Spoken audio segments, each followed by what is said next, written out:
It's time for Talkin Tauntauns, Star Wars discussion podcast from reviews of the latest shows and books to breaking news and thoughtful interviews. Join us as we dive into all things from a galaxy far, far away. Welcome back to another episode of Talkin Tauntauns. I am Jim Lahane, and I'm staring at my recording little wave bouncer as I just swallowed a gulp of tea, and it went as I swallowed, and I'm like, I didn't know what the hell happened there. That's interesting. I didn't know that it registered my gulps.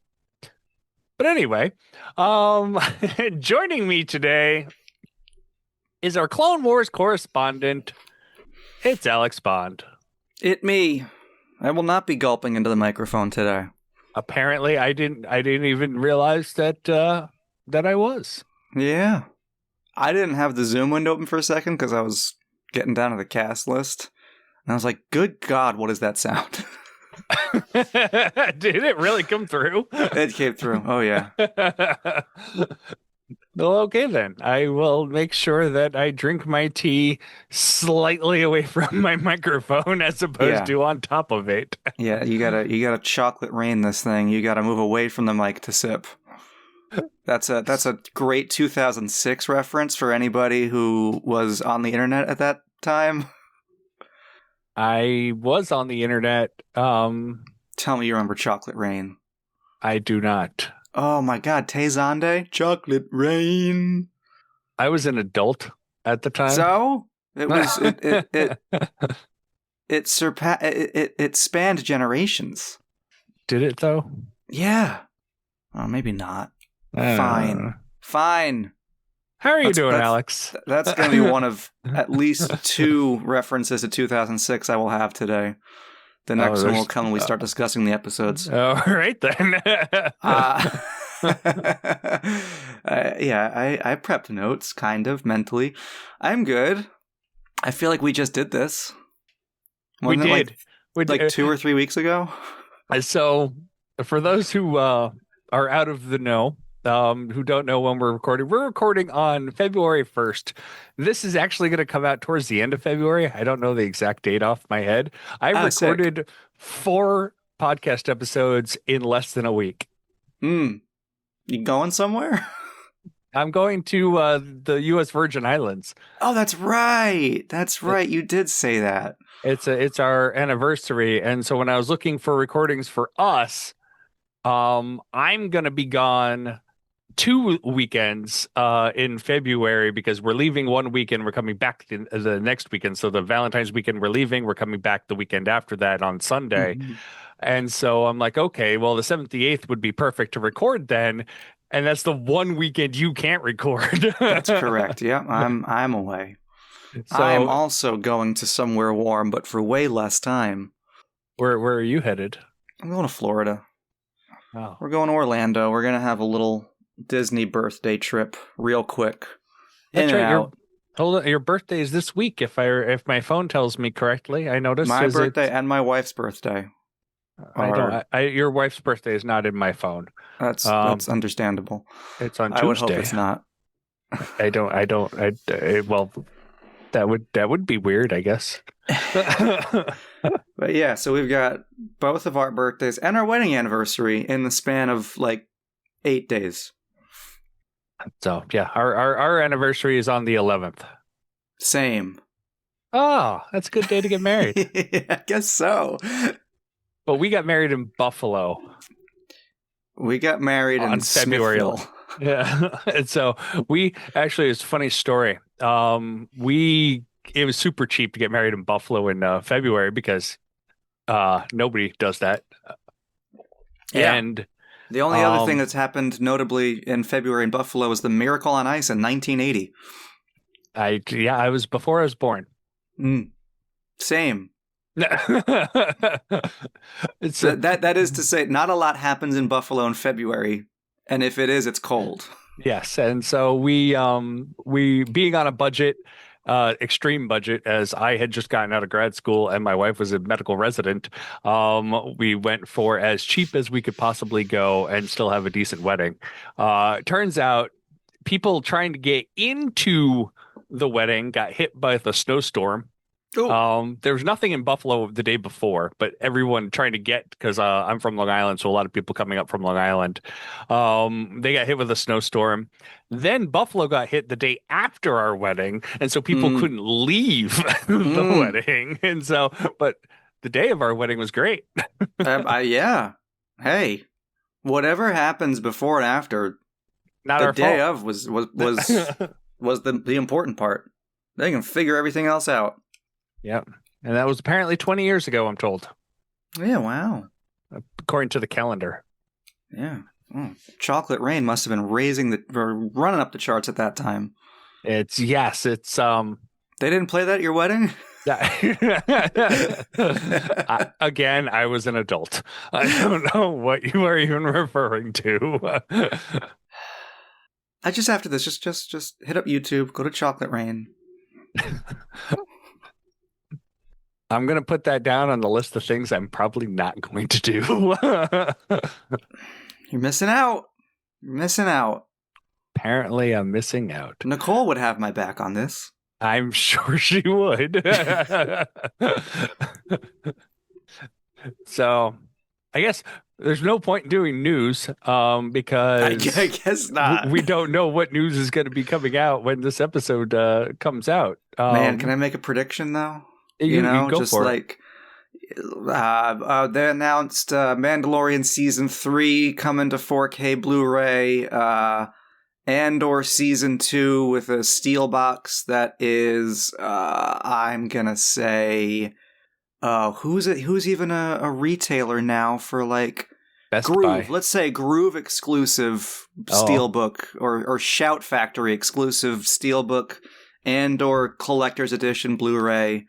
And some new Lego sets are coming out. Yeah, That's Lego sets are usually a good that should be pretty safe, bet. right? Yeah, Yeah. I do have all the Darth steel Vader books set. that have been released for there you go. the Disney Plus shows. And you're right, Andor season 1 has come out, but not season 2. Yeah. And I think Mandalorian season 1 and 2 has And come 2. out, but not season 3. There is some. I did consider what has already come out when this is a genuine prediction. That was pretty impressive. That that you weren't just riffing on nothing. I love look at all my physical media behind me. This is very important to me. I do know what is out. I know what I'm hoping to see come out. The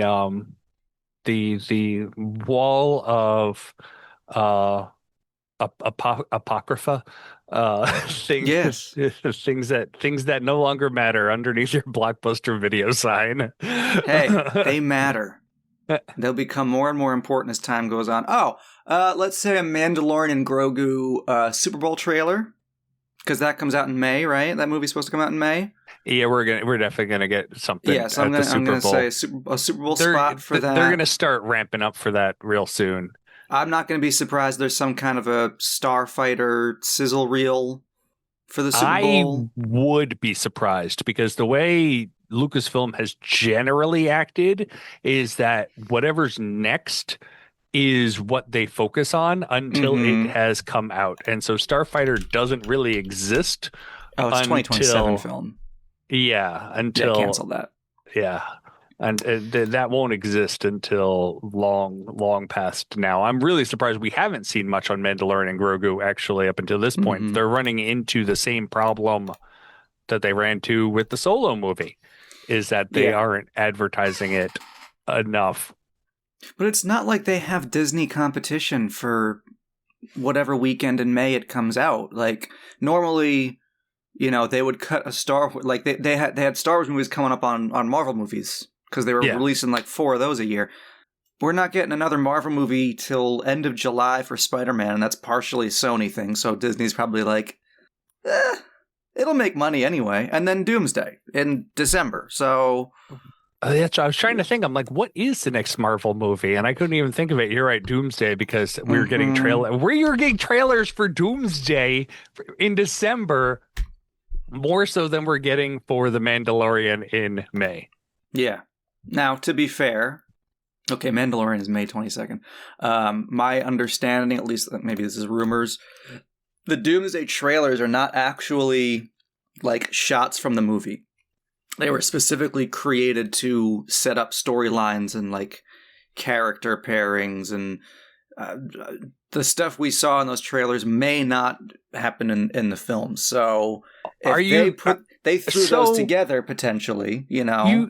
I'm not gonna see Magneto as if he just escaped from a crazy insane asylum. He might actually look like that. You know, he looks like he shows up on screen. I'm like, yeah. Whoa! It's like they just woke him up and broke him out of the nut house, like 1980s stereotypical nut house. We're not going with like full accurate PC variety nut house. This is 1980s like yes. One Flew Over the Cuckoo's Nest. Every stereotype you can muster. Yeah. long hair, greasy, shaggy beard.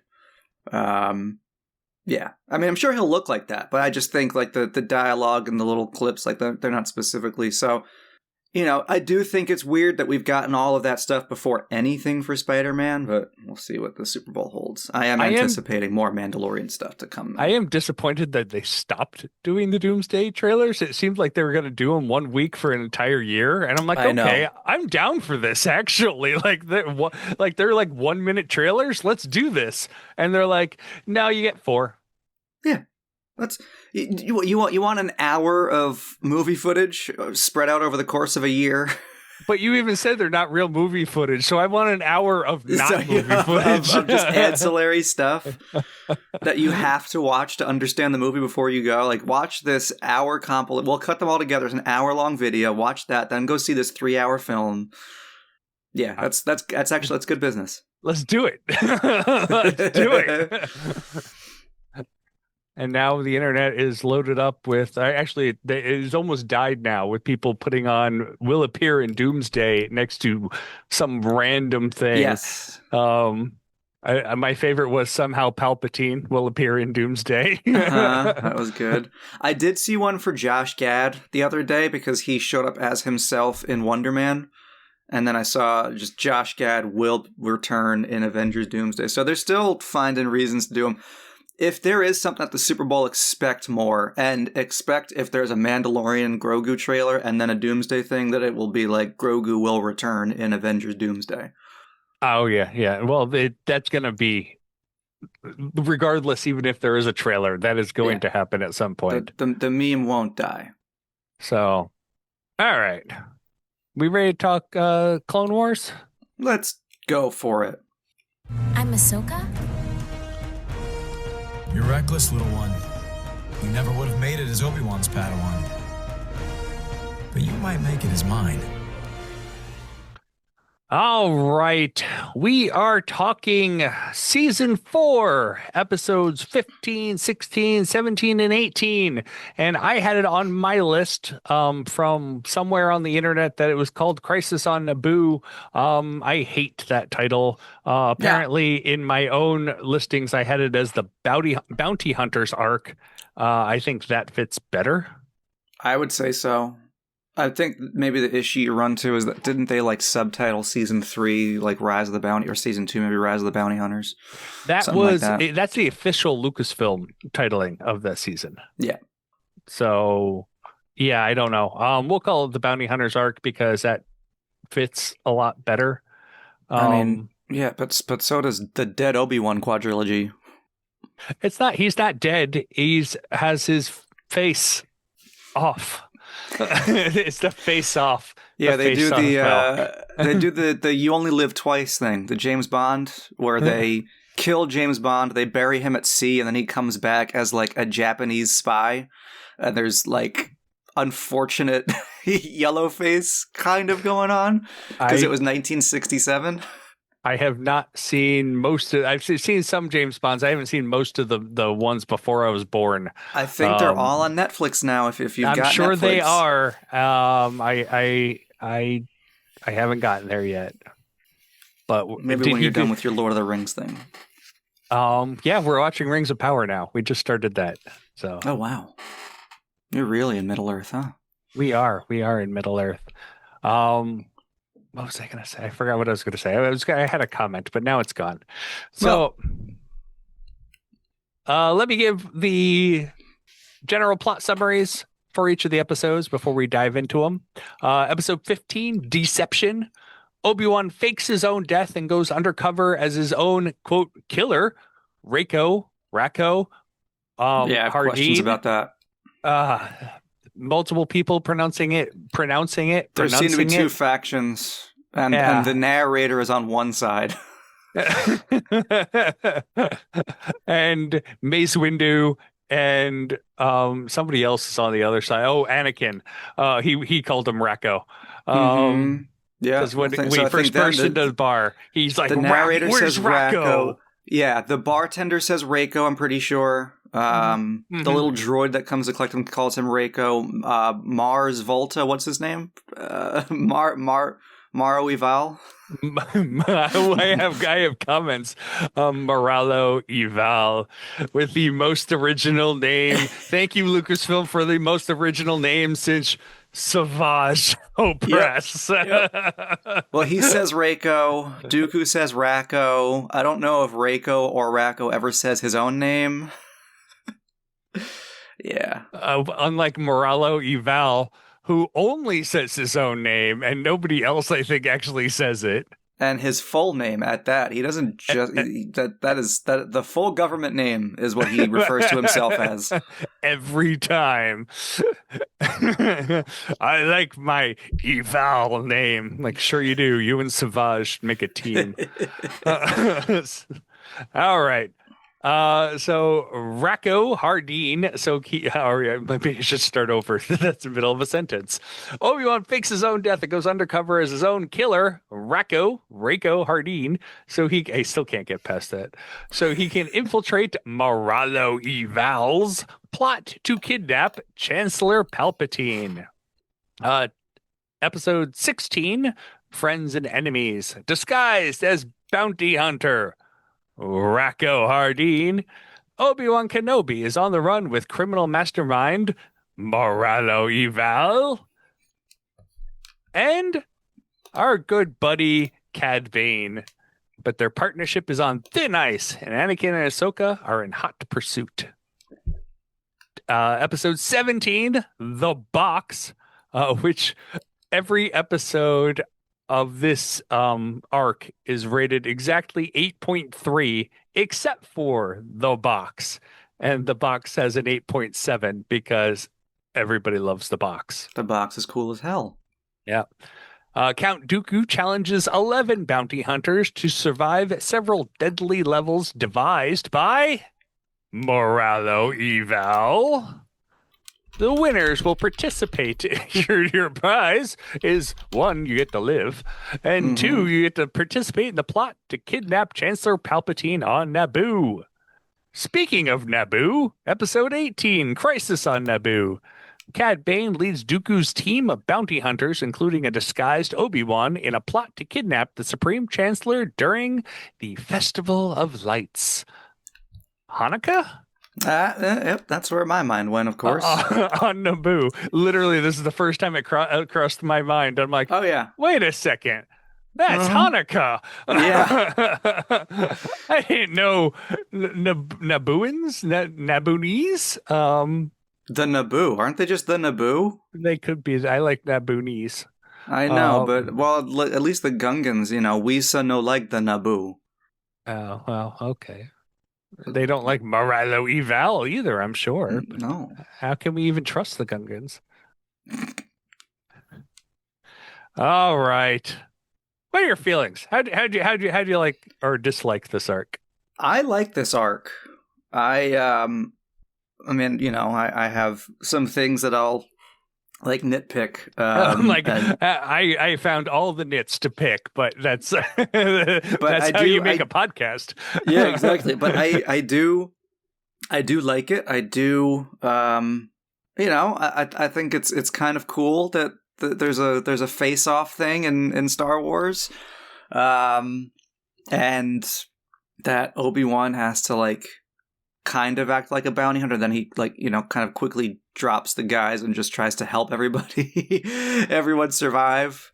It's like, And you don't you I could have let so many problems with that. Like, it's not your fault if Cad Bane doesn't get out of the box alive. Like, you don't have to actually help him up or anything, Like, we could do the Batman Begins, like, I'm not going to kill you, but I don't have to save you. That's okay, as far as I'm concerned. Well, everybody on Naboo, who was setting up for the Festival of Lights, would disagree and would prefer if Obi-Wan not helped them not be killed. Well, beyond that, though, I mean, hey, the box is cool as hell. I do love me some Cad Bane, so I'll take any Cad Bane I can get. And the implication of this, I think, is greater than the actual execution, but the idea that, like, this is one of the things that seeds Anakin's distaste and distrust toward the Council. It's so subtle. They were so subtle about it. But I don't know if it has any, like, it's not like this is a thing that carries through to future arcs and seasons. It's just all part of, like, by Revenge of the Sith, he's just kind of had it with them. Like, so it's more in just when you think about it, like, it was a pretty messed up thing for them to put him through. But hey, that kind of stuff has to happen at some time in this show.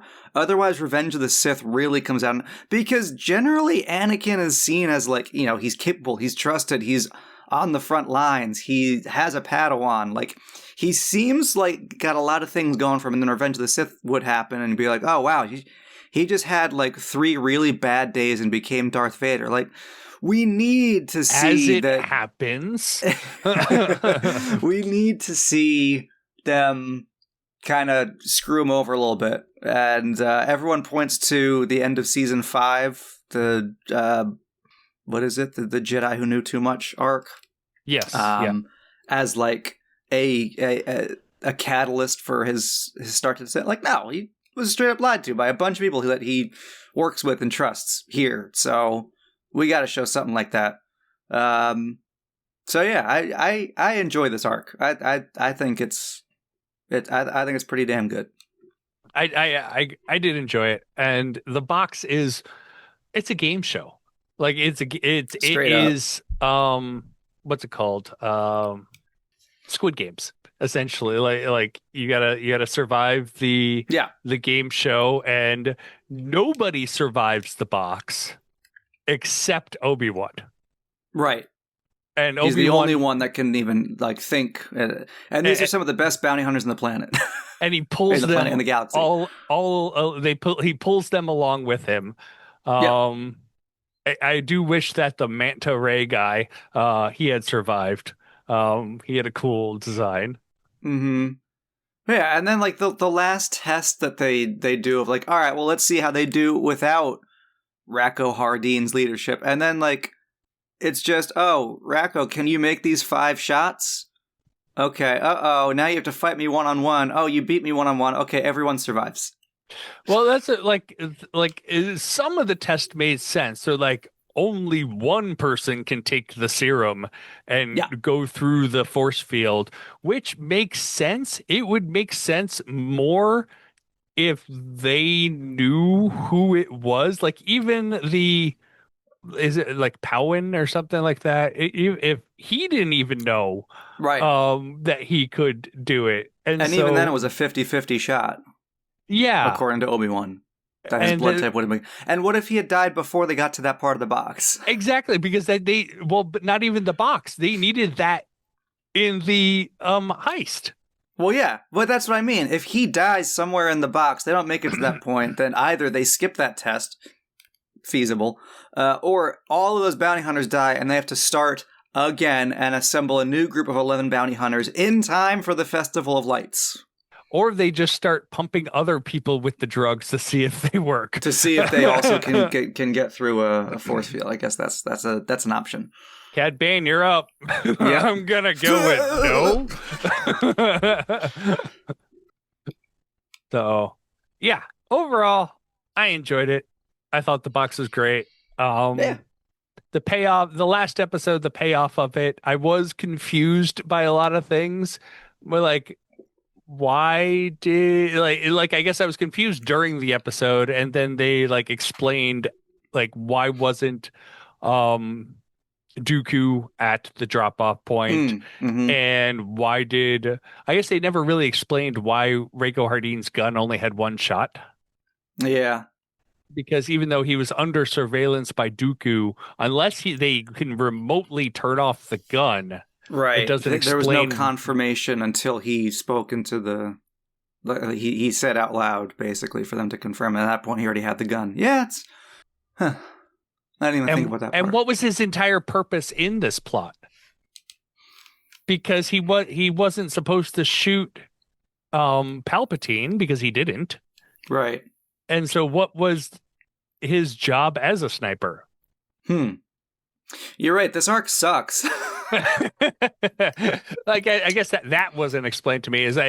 What was Obi-Wan's entire point in the setup, other than they just wanted to get him out of the way, because they didn't trust him. But even then, they would have just killed him. Like there's no point in keeping him. They had all the other just bounty jettison hunters. him out on the way to Naboo or something. Yeah. Because Dooku does seem to do a couple, like, during the Trials of the Box, there's a moment where he's like, maybe Rako Hardeen should be leading this this plan and not you, Moralo Eval. And then... And Moralo Eval is like, Moralo Eval can do anything. then he fights Moralo Eval, because Dooku's like, yeah, you know what? He's right. You're cheating. You're being a little snake. How about you go down there and show him what's what, and let's see what you're made of. And then he wins. And then he doesn't kill Moralo Eval, and then I guess that's what puts Dooku back on the, I don't trust this guy. He wouldn't kill Moralo Eval. Yeah. But that's what, like, Moralo Eval, you should be dead. Come join my team. I didn't literally just tell them to kill you. I mean, I guess, they did obviously create a test with redundancies. They have 11 bounty hunters. They're pretty sure not all of them will survive, but then it's just like, all right, we really only need 3 of you. The rest of you will just be dressed as guards, and we'll be doing surveillance in case we need you. They started off saying 5. That we need 5 people to survive, which tells you right there that the end of the test is going to be 5, because they're like if all but 5 people got killed in the first test, yeah, they would still be going through the rest of the tests, I assume. Like, presumably, unless they were like, all right, you're the 5, you lasted the longest, congratulations. Ding ding ding, I guess that went well. Yeah. So let's go back to the first episode. Yeah. Where Obi-Wan takes one. He gets shot. Yep. He's putting a lot of faith that Reiko Hardeen isn't known for headshots.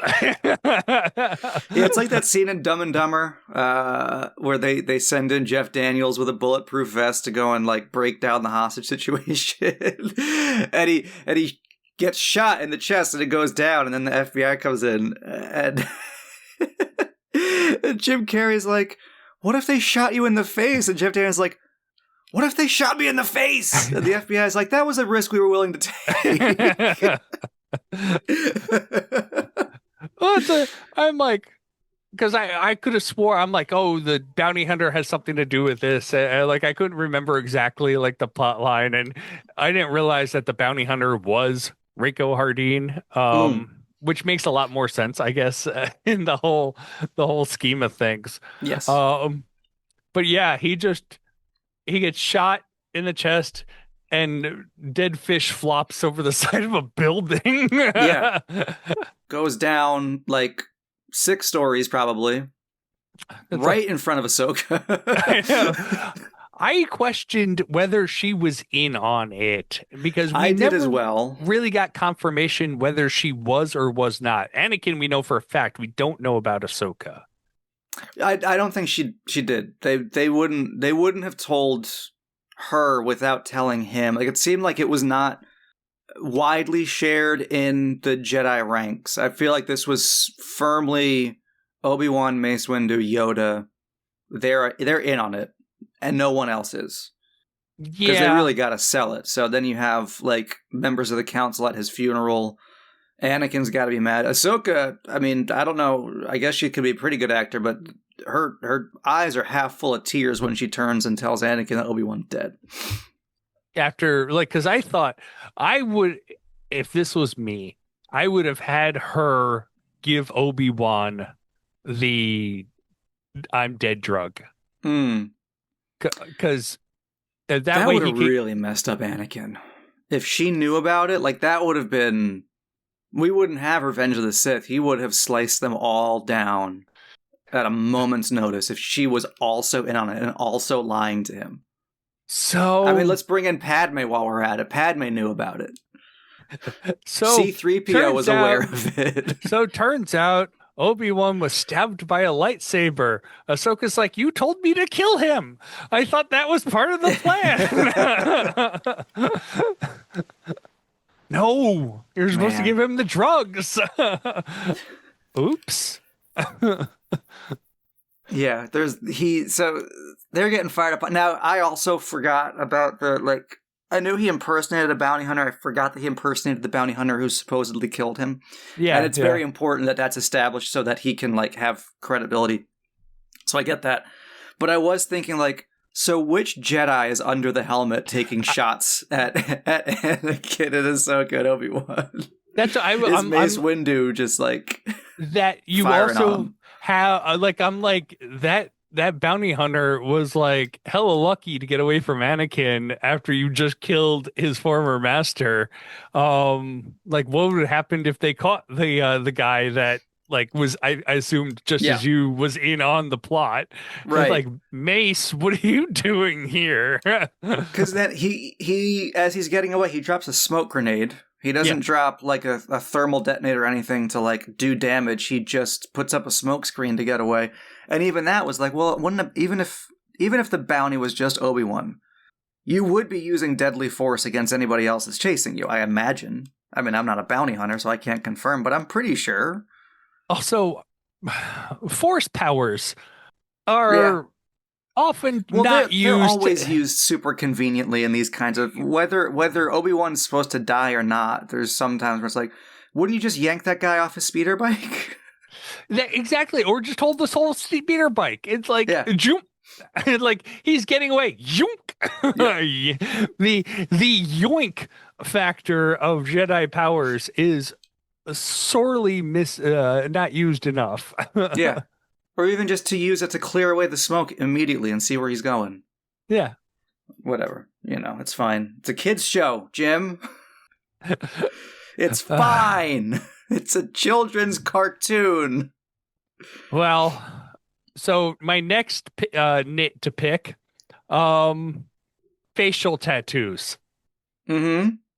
Are they now genetic? Like, how does this process of facial alteration work that they injected Obi-Wan, I assume, with, like, some DNA altering substance to make him look different, but the facial tattoos got carried over? Maybe it's actually changeling DNA, and he's taking a very specific form so that the tattoos come with it. So it's not Reiko Hardeen's. I've used both pronunciations in this recording so far. It's not just Reiko Hardeen's DNA, it's a changeling DNA, so he's mimicking Reiko Hardeen's look. But the changelings, I feel, can also alter their vocal patterns, which is not possible with this. It's only some changeling DNA. He doesn't become a changeling full time.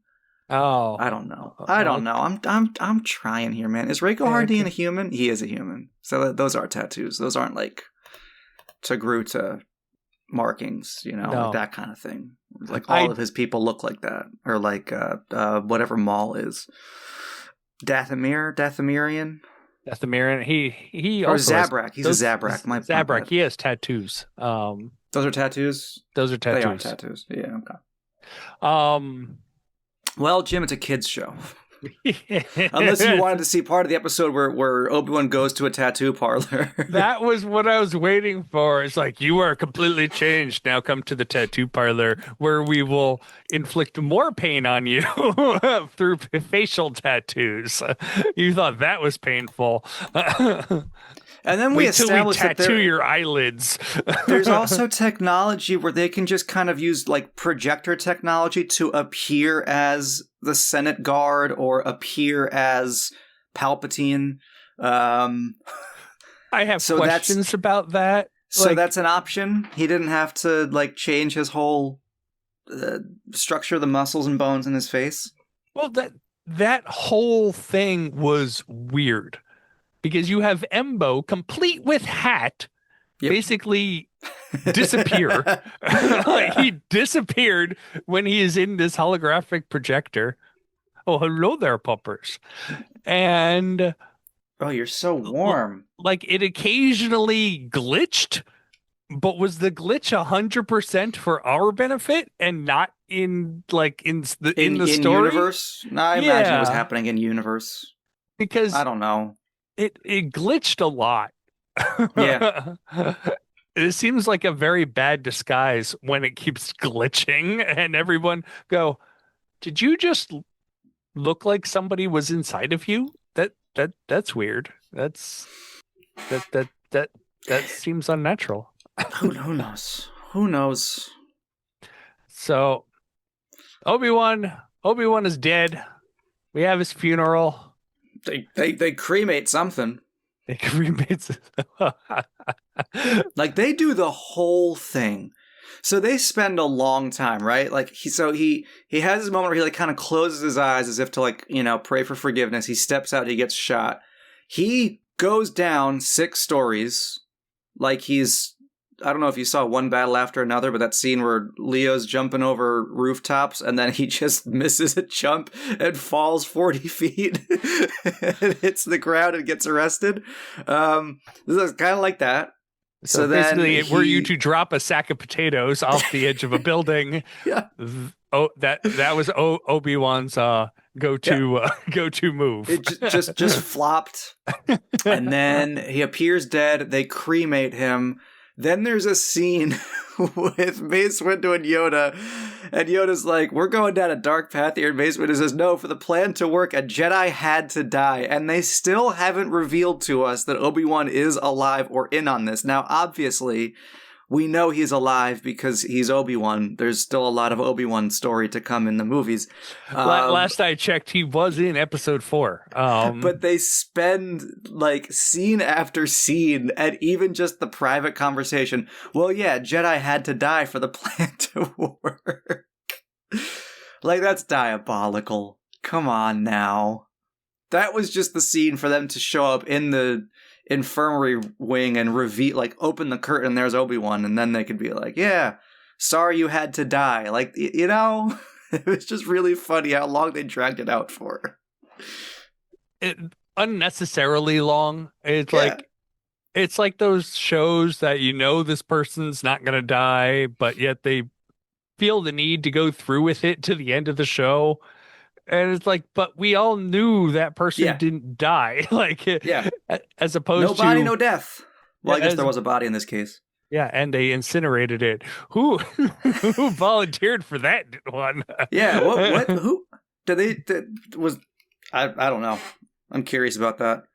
Or did they just put on a good light show and it was, in fact, Obi-Wan, and then he was just, zapped to the infirmary?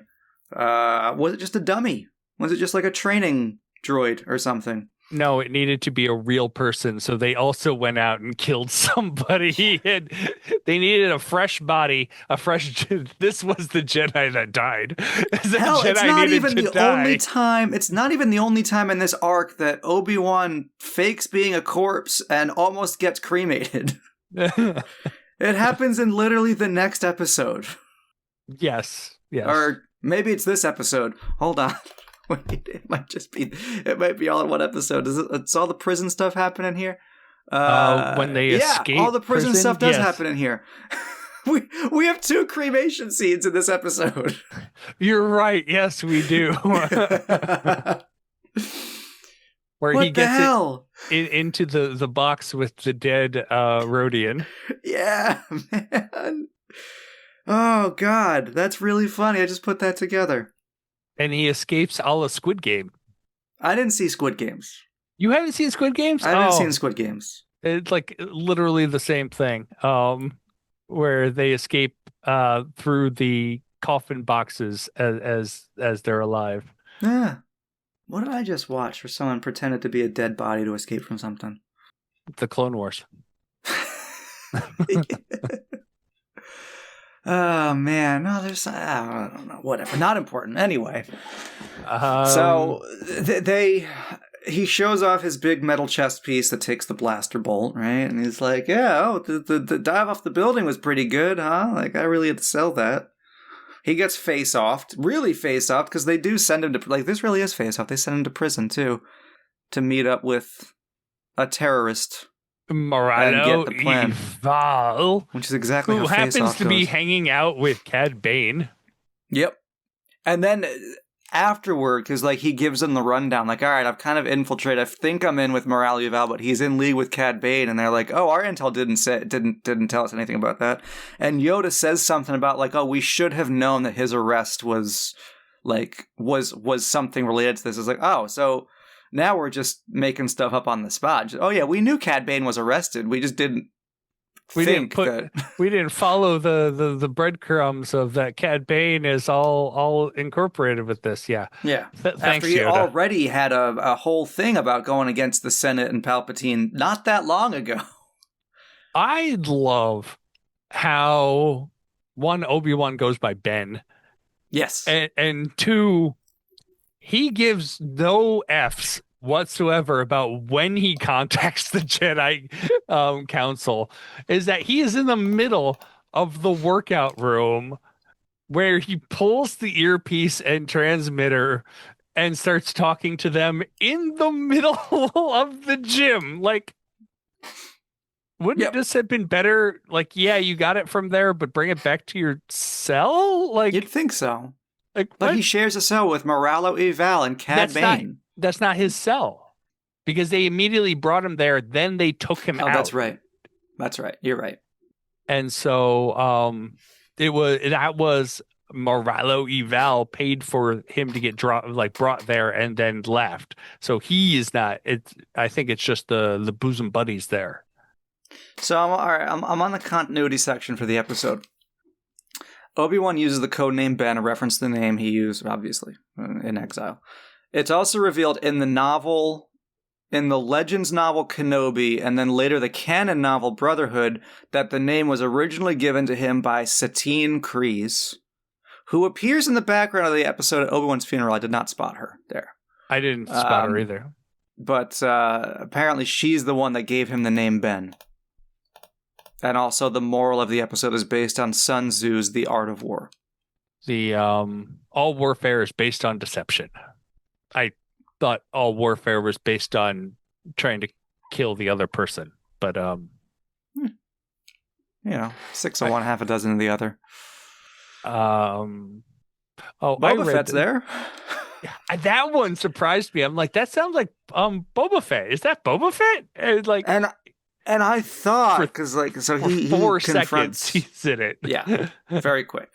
But, good for, what's his name, Logan? Daniel Logan. Daniel Logan, for getting the bag. I thought that was part of the... Was it part of the scheme? They were going to, start a fight so that Moralo Eval and Bane could get away? Yes, so Daniel Logan was paid by Cad Bane to start the fight. Fett. Daniel Logan was paid by Disney. Or Lucasfilm, I guess, at the time. So, yes, Daniel Boba was paid by... now I'm getting all confused. Cad Bane to distract. And yeah, it is Daniel Logan on the credit list. And that amazes me because he was literally 2 lines on it in the whole arc, and I don't know any arcs that he is even on that take place around this time. like I don't know where was the last place we saw him and where is the next place we see him. I think the last time was the what's her name? That's helpful. Who's the bounty hunter that like takes him under her wing? Aura Singh? That's the one. Yeah, I think that's the last time we saw him was the Aura Singh arc. Yeah. Why am I am. Okay, hold on. Like, why are you giving me non-canon stuff? I just want to see his list of appearances. That's what I'm looking at right now. And I see, so it's that arc, then Deception, and then Bounty, which is, he's coming up. 20th episode of the fourth season. Yeah, the next arc. All right, so he's in the there next you go. arc. All right. Question answered. He's only in Bounty. He appears in Clone Wars Missing in Action as the poster only.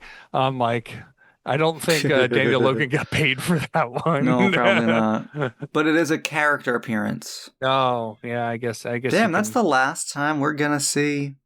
Well, it's because they Boba had a whole in this show. They had a whole big arc for him. Yeah, that was supposed to happen for him. That never happened. Well, how about that? So he's there with Bosk. I thought you were going to say Bob. He's there with Bob. He's there with Bob. Then Obi-Wan has to use the Force to get them out of... get them into the escape pod or whatever. That's what... It's like, you need to go anywhere but here. Just go away. Yeah, just go look down both of those hallways. Let me know if anyone's coming. Zoop. Okay, we're in. Yeah, this is going to take me some time to... Okay, I'm done. Yeah. Oh my God, what's that? Oh, hey, look at that. We're in. Okay, we're cool. It turns out the door wasn't locked. Yeah. All I had to do was knock 3 times. And ask nicely. Now, why is the next one called Friends and Enemies? I don't know. I guess because Anakin and Ahsoka end up fighting them at the end? Maybe, yeah. Okay. Rako, Ray Ko Hardeen's helmet that Ewan McGregor wears. I was wondering, I'm like, that is something, but I do not remember what the helmet is. And it was the Ralph McQuarrie designed Boba Fett helmet when they first designed it. And I'm like, I knew it was something, but I couldn't place it. When Cad Bane is looking for a new hat, he briefly considers Indiana Jones' iconic fedora. Now, this bleeds into the following episode, The Box, but Cad Bane picks a hat. And it is a very classically... Like hat. It just looks like his hat. It's a very classically Cad Bane hat. And in the box, he's looking at the Ithorian, right? The racist hammerhead. Yeah. Who's wearing a hat, which looks ridiculous, by the way, that guy was wearing a hat. Kills him over the hat. Puts the hat on. Easily downgrade of a hat. The hat that Cad Bane showed up with was infinitely a better look than the one with the wider brim. It almost looked like a sun hat that he puts on. It's got like kind of flappier ends on it, so it sinks down more. Not as good of a look as the one that he showed up with. He was basically just wanted to kill somebody for their hat, apparently. Oh, I did have a note on the first episode. This is my other 2006 reference. We can't go back. So Anakin is on the warpath trying to track this bounty hunter down. He tortures the bartender to get information. And Ahsoka just stands there. She has nothing to say about it. He tortures the guy, like starts choking him, doesn't he? Like I honestly don't remember if he did or not. Yeah, but like he was but Ahsoka was also like borderline like, yeah, do it now. Yeah. Right? And did you watch 24 when it was on? No. The show 24, starring Kiefer Sutherland as Jack Bauer. Yes, I know what it is. I know. The moral of that show, so it was George Bush's America. It was during the War on Terror. And the moral of that, of almost every episode of that show, seemed to be torture works every time and gives you reliable information. And seeing Anakin put that into practice was a real weird wake-up call for me, and a real, like, really took me back to, like, oh my god, we really did just have shows that were demonstrating that people, you just torture someone for information, and it was totally fine. Totally okay thing to do. Makes sense. And this is a kid's show. So you keep saying. Now, facial we skipped the facial tattoo. I understand that 24 was not for kids. It was TV-14. I was watching it as like an 11-year-old, a 12-year-old, whatever. I was watching Jack Bauer like hook people up to car batteries and getting information out of them, but I recognized that wasn't necessarily for kids. He chokes out a dude to find out where Reiko Hardin is. And he gets the answer. And nobody like it doesn't come back on him at all. I would just add it to the list of war crimes that are displayed in this show. At the end, at Darth Vader's funeral, they're just listing war crimes. And it's like blew up Alderaan, choked bartender, tortured someone for information, surrendered and then took back the surrender. That's not okay. That's against the rules of war, from what I understand. Pretty sure it's a violation of the Geneva Convention. Change the deal. The deal is what's the altering the deal. Pray don't alter it further. Didn't they reference that in this second episode? That's why I was bringing it up. I'm like, that also, that line came, I've altered the deal. Like, shut up. We've all seen the movies. We don't need to reference them word for word. So, you know how every Star Wars movie includes, I've got a bad feeling about this. They could have put that in every damn episode of this show. If they really wanted to continue the references. We're not doing that. Yeah. So, once in a while to throw another line in from one of the movies, whatever. It could be worse. It's like South Park, where they kill Kenny every episode, and at some point they just stop caring. They're like, oh my god, you killed Kenny, and everyone's like, yeah. It like happens like off the side. They're like, do yeah, they whatever. Still kill Kenny? I don't know. I haven't. Like 26 years into the show, are they still killing Kenny every episode? Probably not, right? Maybe. I don't know. I haven't watched much of it. Are you Googling if they still kill Kenny? I want to know. Kenny doesn't die in every episode, but he did in almost every episode during the first 5 seasons. The creators eventually stopped the frequent deaths because the joke grew old and limited his character, though they've since resurrected him with occasional deaths, sometimes with in-universe explanations involving his parents' cult activities. He had a permanent death in Season 5 in Kenny Dies. Season 6 and beyond, he was recruited due to his parents' Cthulhu worship, making him immortal. Okay, so last night, this is why these episodes always go more than an hour. Last night, I was hanging out with some friends. We played a game called Horrified. It's a board game with different like genres of monsters. So there's one that's like American monsters, and it's like Bigfoot and the Chupacabra and Mothman. We played World of Monsters, and Cthulhu was part of it. Cthulhu is one of the monsters that you can fight in this game. And then I learned that not only is Cthulhu not necessarily the right pronunciation, wasn't even the original spelling, and also H.P. Lovecraft, who was an enormous racist. Side note. I'm like, he's not a good person. He pronounced it Kalulu. I think we need to stick with that pronunciation. So, what is less scary? What is less scary than Kalulu? Kalulu. Hey, because the debate we were having was Kalulu. We were saying Cthulhu or Cthulhu, because apparently some people pronounce it Cthulhu, and so we were talking about that, and I was like, I'm going to look it up, and both are generally accepted. And then the last note of like the pronunciation guide was, H.P. Lovecraft actually pronounced it Kalulu. It's almost like Delulu. Like yes. Which, that's the thing, right? He drives you mad, right? If you see Cthulhu, he's beyond human comprehension. He drives you insane. He does drive you Delulu. So Kalulu drives you Delulu. Drive you Delulu. See, listeners. H.P. Lovecraft was really the monster all along. It's like Frankenstein really is the monster, the doctor. That bell curve of like understanding Frankenstein, the low term is Frankenstein is the monster, and then the top at the average part of the bell curve is Frankenstein is the doctor, and then the real like highest percentile is Dr. Frankenstein is the monster. Oh God. Anyway. All right. We're halfway through talking about these episodes. We've been going for an hour. Back to the Clone Wars. I honestly do not remember Friends and Enemies at all. When we started, I'm like, I don't remember anything that happened in this episode. And then I pulled it up while it's running right now. I'm like, oh yeah, this is when they're like on Nal Hutta. Yeah.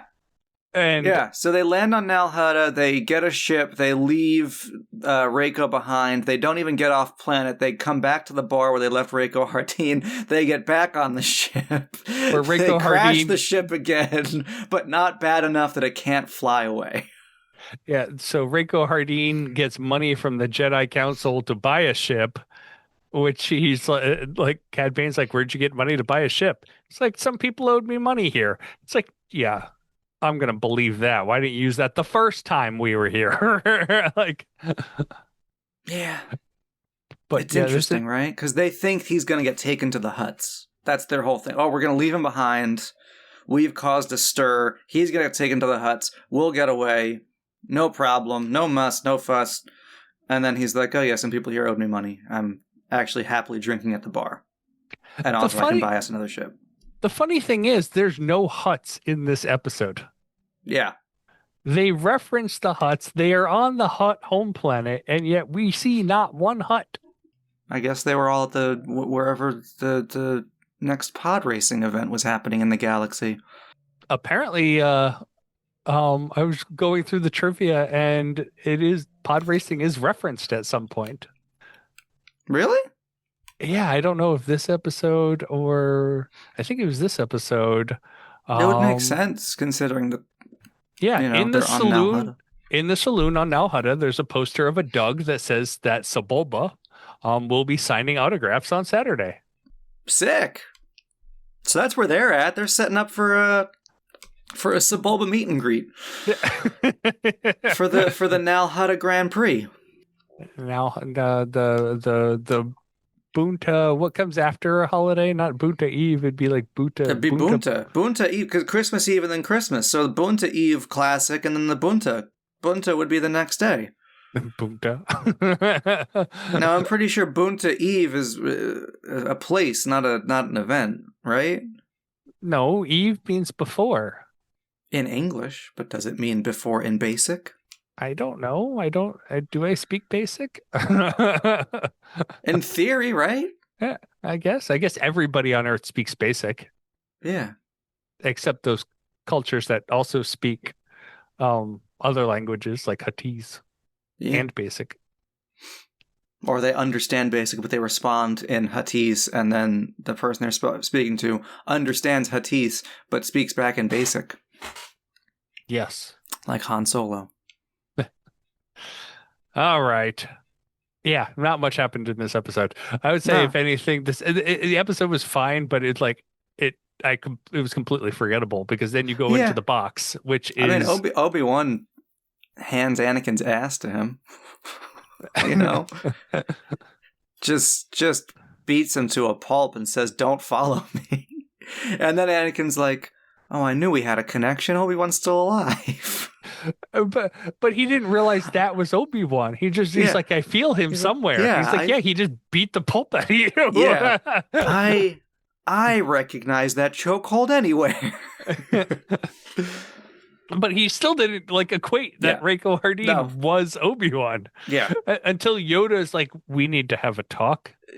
So Yoda says, okay, it's been too, we'd let this go too long. It's time for the truth to come out. The next time we see Yoda, Anakin enters the room as if he's confronting Yoda. It's not like Yoda pulled him aside. It's like, by the way, Obi-Wan is alive, is Reiko Hardeen. He was in on it the whole time. He's not dead. We need you to... You're up here. We need you down here. You know? it seemed like Anakin was like, I gotta go talk to Yoda because Obi-Wan's alive and I think something's going on here. Yeah. And then other than the random comments, especially in the last episode, his random comments of where Palpatine's trying to egg him on, he's fine. Like, yeah. But he gets really mad at the end when Obi-Wan tells him it was his idea. Yeah. Then he's like really mad. And I'm sure that will come back in the next episode. Shakes head, no. It won't. Guarantee that's not going to be a factor at all, and they're going to be just fine together. Yeah. And speaking of callback lines, Yoda going, if you leave, help him you could, but his future uncertain is. Mm-hmm. That sounds familiar. It sure does. It sounds like something Yoda will say to another Skywalker in the near future. Or the distant future. On the cosmic scale, it's near future. 20 years. Hey, you remember your wedding like it was yesterday, right? No. That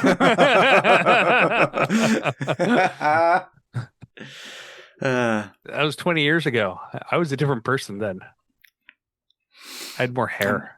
I mean, you're kind of the same person. We don't molt. Bolt. Yes, I bolted the skin. You ship of Theseusing yourself. I'm rebuilding myself from the inside. Used like new. So we kind of talked about the box. We talked about the box. Yeah, that's what I was kind of. One thing, because Dooku has a thing for all of the bounty hunters, right? Like he's got something they did, some accolade, like, oh, you and your brother are some of the most fearsome, like some of the most effective bounty hunters of the galaxy. I wonder how you'll fare by yourself because Cad Bane killed his brother. And his brother's laying dead right behind him. and he turns to look at him just so we, the audience, understand that the two guys that are the same species and do not share the same genetic code with anyone else there, just so we understand they are in fact brothers. But there's one person. Kid show. there's one bounty hunter there who Count Dooku's accolade for him is basically like, oh, no one gets away alive from you. Like, yeah. So you just told me that he just kills people. Like, you're here because you're a bounty hunter who kills people. Cool. Great. What was that? I forget which one, but he talks about like, oh, you're one of the best shots in the galaxy. You and your brother, you kill people. And I forget which is it. The one that looks like a human homunculus? I forget. I think it was the manta ray. Maybe. They talk about the guy who dies because he couldn't hold on to the platform and he slides into the red the red force field. Oh, this is awesome. They have a great chart of going person by person, hunter by hunter. So you got Jacoli. That's the one, Jacoli, known for never bringing anyone back alive. I mean, I guess it's notable in that, like, he doesn't return any bounties alive. Like, if it's dead or alive, it's going to be dead. Just, to me, it was... That was the Rhodian. Yes. So, yeah. All right. So he says, like, oh, Embo, it has it right here. This is great. Embo, your bounty tallies are second only to Cad Bane. Like, Twazi, your acrobatics once earned praise from Chancellor Valorum. Jacoli, you kill everybody. Cool, man. Good job. So Sinrich, who looks like a homunculus, is the inventor of the holographic disguise matrix that they use. Okay, I guess. Bolduga and Anka are the Ithorian brothers. Darwin is the Parwan who gets the serum. Very interested in how Darwin moves because he seems like he floats. Seems like those tentacles don't actually like touch the ground. Yeah, he's a floater. Like a jellyfish person? That species has been in things before. It's an interesting species. I see it in the comics. The High Republic had one of those in the comics. Yeah, we got our buddy Embo back. Now, when we saw Embo last, it was when they were like they helped hold back the separatists from that farmland, right? Was that episode? I don't know. He was in that episode. I do not know if that was the last we've seen of him because he generally leans towards the good side of bounty hunter. So that's what I thought. And did he fought alongside Anakin, right? Yeah, because right here, looking on his appearances, he was in Bounty Hunters, which is that Yep. episode. Sphere of Influence, um, which I feel like he was just put in there because we recognize him, sort of thing. Yeah, probably. And then this one at the box and Crisis on Naboo. Yeah. And then And he comes Anakin up actually in the next. apprehends him. And Like he comes up Anakin in is the the one arc. that at the end he's the one that actually apprehends, like, takes down the disguise. It's Embo, and there's not a moment of like, hey, we fought separatists together. Buddy. Also, when Embo is when they're in the box and Embo is talking in his language, Mm-hmm. he definitely says, "What the F?" Oh, awesome! That's great. I love that. It is like when they have Chopper and like you can tell what Chopper's saying, but Yes. they don't subtitle it. Like this was like definitely 100%. What the F? I'm like, did he just say that? And then like when I was because I watched 3 episodes last night and parts of the box were fuzzy. So I was fast forwarding through it this morning and I'm like, okay, I did see all of the box. It's just sleep deprived brain. And I saw it both times and I'm like, yeah, he definitely is saying what the F. Yeah. That's Dave Filoni soft launching his idea for Chopper. I was like, can we get away with this? Yeah, okay, great. I am going to have Chopper loudly exclaim 4-letter words, and it will be allowed to air. Yeah, because if you don't subtitle it or call it out, and you call it a different language, it's like it didn't happen. It's going to go over a kid's head. And I he was was right. Yeah, He was I was right. going to He- play he it nailed it. live. Yeah, I was going to play it on the episode, but we have the wonderful ad tier, and it decided that now was the time I needed to have a 1.5-minute commercial break. Yep. Well, we could sit here for a 1.5 minutes and just cut it out if you want. We'll come back to it. Just splice it in later. Disney Plus is obnoxious with their ads because when I do these things, if I have like, I'll play an ad and I'll put like I'll work on another screen while the ad's playing. It doesn't run if it is not Really? up. Oh, that's infuriating. Yes. So I have 2 screens. I have moved it over to the other screen while I'm working, but it's like, I didn't realize that at first. I'm like, man, this 40-second commercial is taking forever. And I open it back up. It's at 39 seconds. I'm like, you got to be kidding me. That sucks. I hate that. Yeah, I don't like that at all. I took a nap last night during the commercial break and I woke up and I'm like, I didn't mean to fall asleep. What did I miss? Seems like I missed nothing. And I rewound it this morning. I'm like, oh, I didn't miss anything. I literally just fell asleep. The commercial break was long enough for me to fall asleep, wake back up again, and realize I didn't miss anything. That's crazy. Jeez. All right. Yeah, I mean, I guess that's about it for the box, right?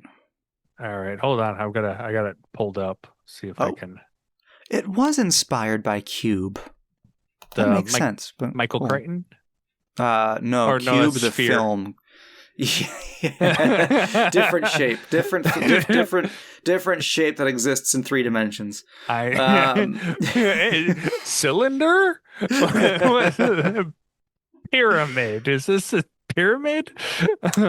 Cube is a Canadian horror film. It's quite gory, and it does involve people that go room to room in a cube and survive different traps. It was basically Saw before Saw. Or Squid Games. For a way lower budget.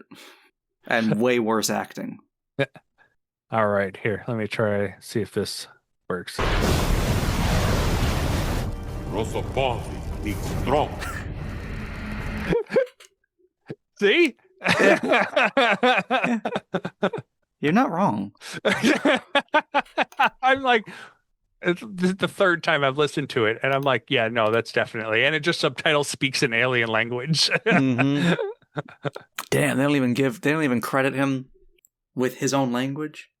No, Because I'm pretty sure in the episode before, they do say speaking Huttese.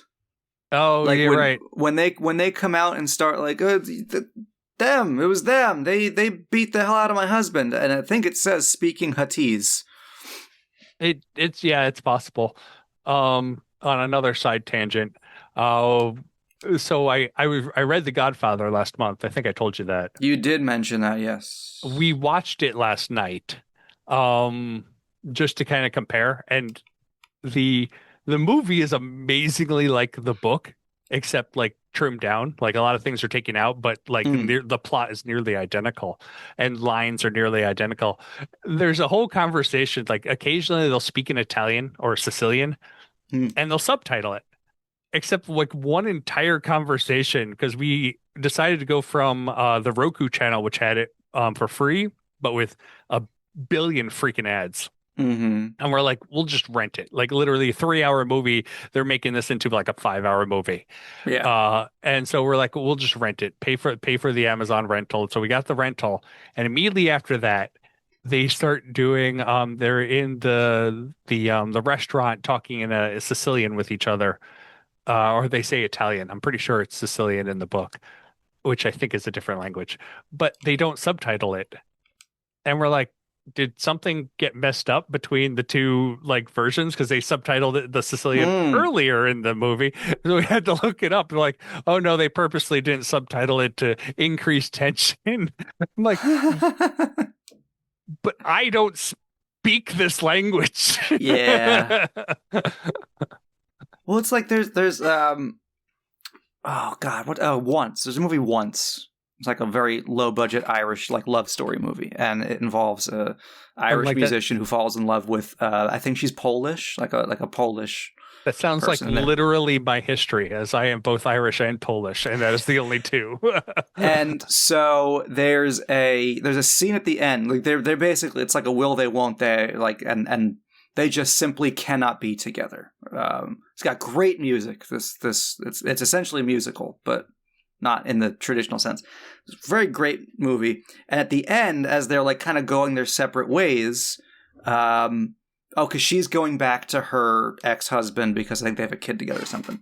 And he asks her, "Do you love him?" And she responds in Polish, and they don't subtitle it. And what she responds with, and this is like in all the behind the scenes or whatever, what she responds with in Polish is, "No, I love you." But he doesn't understand that. He's like, "Oh, what's that mean?" She just kind of smiles and walks away. But if you speak Polish and you've seen that movie, then all the tension from that scene is gone, because you're like, oh, she just told him, like, that's actually kind of heartbreaking, and now I'm sad, but like I know I'm in the know on this thing.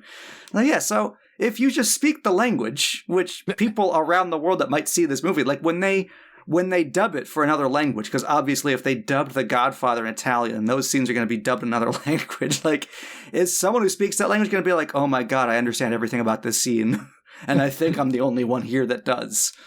Well, it was the funniest thing is reading the subtitles, because like obviously bad hearing, I always do the subtitles. Yeah.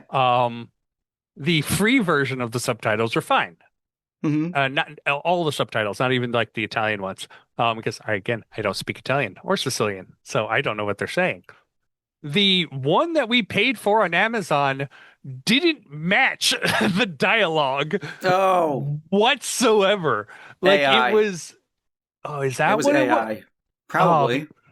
Because it was it was accurate for what they said, but it would leave out words and parts of sentences, and I'm like, this is not the same of what they are saying. I've noticed that with some things where like occasionally they paraphrase things, and it's like, so is it because maybe they went slightly off script, and when they did the closed captioning it's based on what the scripted dialogue maybe, or is it just like someone transcripted it wrong?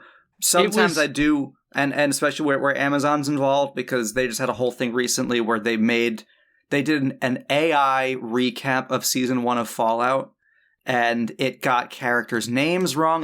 It had details wrong. Like, it was terrible. and they had to like release a new one. So it's like Amazon is really big on AI. They redid all of their, maybe not all, but I know they redid a bunch of descriptions of movies as if they're written by AI. And I think The Godfather was one that was rewritten.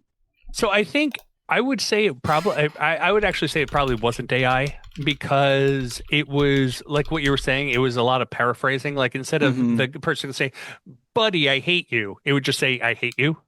It would be like, it wouldn't be like they misspell or they mistranslated a word or something. It would be like specific, like emphasis words. Whereas the Roku channel, we watch, we started the Great British Bake Off from the beginning, from season 1.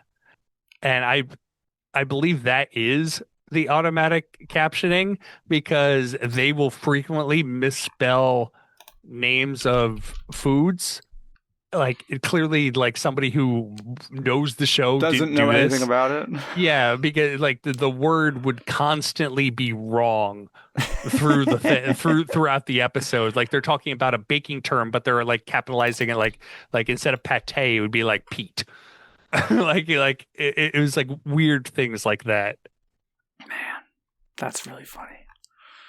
I think we're done talking about the episodes, though. I think we're done talking about The Godfather for sure. Yeah, well, the book greatly enhanced the movie. What I remembered most about the last episode is that there was another fight scene between Dooku and Anakin. Oh yeah, you're right. I wanted to bring that up because now I actually looked at the timeline of where we are. Because, like I said, I have my own timeline that I'm trying to line up better with the Timelines book. And so I'm actually in the middle of the Clone Wars trying to adjust the time breaks, because Legends timeline for the Clone Wars was exactly 3 years. Like the end of the Clone Wars was literally pinpointed to the day by Palpatine to be 3 years from the start. Canon, we do not know how long the Clone Wars was, but it's definitely more than 3 years. Less than 4 years, more than 3 years. So there's a wiggle room of a few years. These series of episodes take place close to the end of the second year of the war. So we're roughly within a year of the end of the war. Where now we have Anakin and Dooku fighting. Once again, I wonder. I don't know specifically when was the last battle with Anakin and Dooku. Like, is this it? I feel like it has was. To be. Like it has to be, right? But I seem to recall there's another one coming up that does feel like the final time they confront each other. And I can't think of where. Like, I have some images in my head of like it's like over a cliff or something, or like on a building that's high up.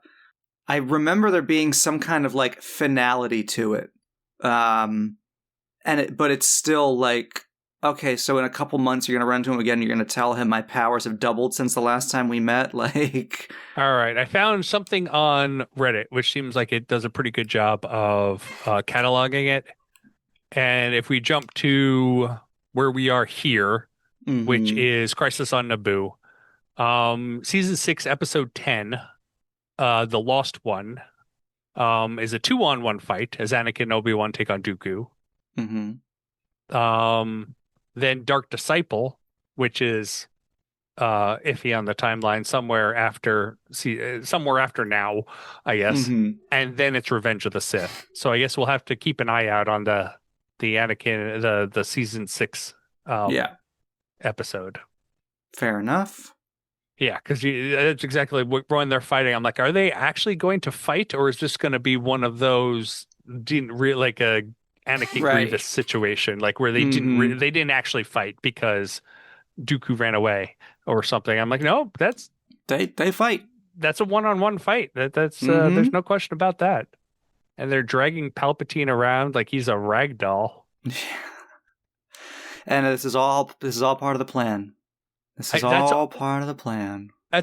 Dooku says at the beginning of the heist on the last episode, he's like, I have very good authority that everything will turn out the way it's like supposed to, or something like that. And I'm like, yeah, because the person you're kidnapping is the one that's arranging the kidnapping. Right. Like, And it won't be the last time he arranges his own kidnapping. that's like, that actually got me curious about the episode as a whole. I'm like, where is this going? And is the end going to be what they wanted? Because Dooku didn't really fight very hard when Ahsoka grabbed, or Obi-Wan grabbed Palpatine and got him off the ship. Mm-hmm. At the end, Dooku's like, oh, well. Yep. See you later, meet Palps. again. Oh, he's like, see you later, Palps. See you at dinner. Yep, pretty much. I'll call you. we still on Tuesday 9? I'll call you. We'll discuss your next kidnapping. We'll take you from Coruscant next time. How does that sound? They did make a huge deal out of this kidnapping endeavor. Like this is like through the entire arc. They're like, this is major. Yeah. They're like, we need to kill a Jedi and to infiltrate their gang. And I'm like, but did we? Right. Like, I guess kind of, but even that, like, because everything still happens, right? Like, regardless of all of Obi-Wan's reconnaissance, the fact that he knows that they have a Parwin who's going to get through the shield to, didn't stop it. None of that stopped happening. They still managed to get a decoy Palpatine away that the Jedi then chased, and then I guess the only real thing he did is that he showed up at the drop point. But the drop point did end up being the drop point because because Dooku was onto him. But that may have been the plan. That may have been the plan to let the bounty hunters get caught at the drop point and wait till they left. Like that could have all been the original, like what they were planning on. And it was one of those, like, is this the Indiana Jones scenario where he is not actually essential to the plot whatsoever? Like, the plot would be identical whether he was there or not. Right. Yeah. Because what's the ploy at the end is Dooku evidently gets word to Palpatine that Padme is going to throw a little dinner celebration for Palpatine for showing up to the Festival of Lights or whatever. And he's like, oh, what a lovely evening. And Anakin's like, I don't know anything about a dinner. Padme didn't say anything to me. Are we sure about this? And the doors open. It's like the dinner on Cloud City. Dooku's just at the end of the table. Like, he's and Darth Anakin Vader. is extremely jealous. Like, dude, where's Padme? We need to have a talk. But I also think that Anakin takes some notes there, because he's like, oh man, what a dramatic thing to enter a dinner you think is going to happen, and the guy you hate is at the end of the table ready to greet you. And he's like, what if I could do that in the future? And also stop blaster bolts with my hand. He's like putting down notes. He did pull out forks out of his hand. Yeah. In that same scene, actually. Yeah. Which is not the only time that a fork was used as a weapon in the arc. Obi-Wan stabs a dude with a fork in prison. That was we didn't go into the number of people that died around Obi-Wan, despite Obi-Wan not killing anyone. He didn't stop anyone from dying around him either. He stopped Cad Bane from failing a couple of times. I feel that he actively helped Cad Bane survive several steps of the box. Yes, I would say that. And that is to his detriment. I like at which point, like at the beginning, Cad Bane's like, I don't need your help, and then he immediately jumps into the gas. Like, it was almost right after that. He's like, everybody come this way. The gas is fine down here. Like, do you not understand the premise of this, like, whole situation that you're in? Like, these aren't your friends. ever. Like, whether you're in disguise or not in disguise, they are still not your friends. And he says, I don't need your help. But then for the one where the like little lightsaber things are going back and forth, and they actually are, it's like a pattern of platforms that they'll... A very, very cleverly disguised, that looks like stairs. But he... Now, see, I don't need your help. To suddenly he's like, all right, what's the pattern then? Like, how do we get up there? Like he's ready to hear from Obi-Wan. Like, what is the pattern? Okay, great. Let's get up there. It's like, fine, if you won't shut up, I'll listen to you. I will use your help. And I was a little surprised he didn't, like, Cad Bane didn't actively sabotage anyone's attempts to survive. You know, like, step on someone's fingers when he got on his platform. Like, nope, not enough room for you. Bye. None of that happened. No, and Cad Bane was totally on board with the Reiko Hardin at the end when they basically cut him off because they didn't want him to be part of it. They're like, nope, like, you're too good. Yep. It's like, no, that's not fair. We're playing fair here. Like, I am on team fair. If you know anything about Cad Bane, I know if you know anything about me, Cad Bane, Cad Bane is fair. Yeah. Unlike you, Maralo Hey. All right. Oh, I did want to say that the voice actor for, I thought they got a different voice actor for Obi-Wan as Rako Hardin. No, it's just James Arnold Taylor doing a different voice. And apparently George Lucas did not want, he wanted a different voice actor for Reiko Hardin, but Dave Filoni, I think, was like, no, James Arnold Taylor can give you a completely unique voice that does not sound... Now, sometimes when he's speaking as Obi-Wan, when he's in Reiko Hardin mode, the accent comes out a little bit, and I have to imagine that was an intentional touch by James Arnold Taylor to give a little bit of Obi-Wan in those moments. I would assume so, because you want... The cadence is still going to be should be Obi-Wan's cadence of speaking, because even though the voice sounds different, it's still, I would have the same cadence whether it had a different voice type. That is a much harder thing to change.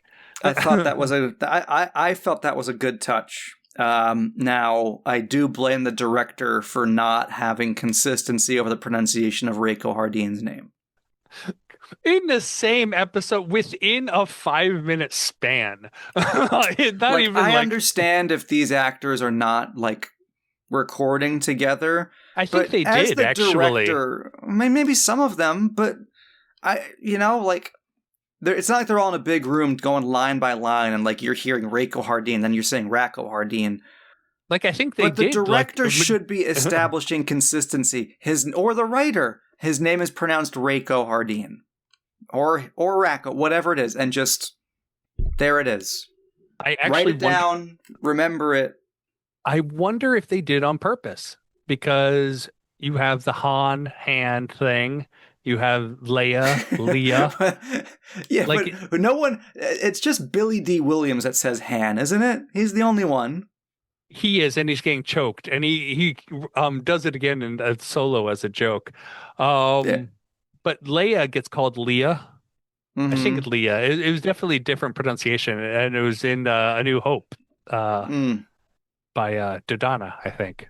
But all right, we're an hour and 31 in.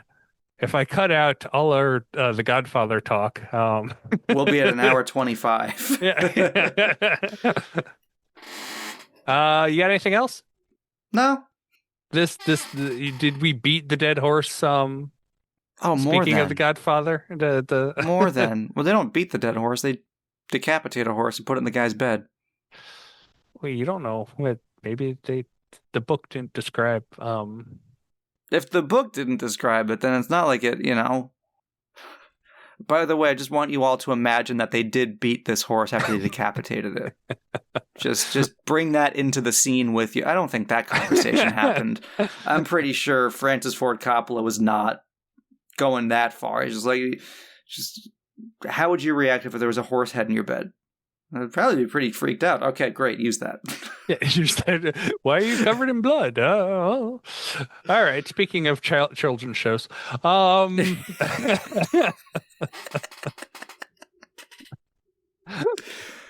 we cover a lot of ground on this show.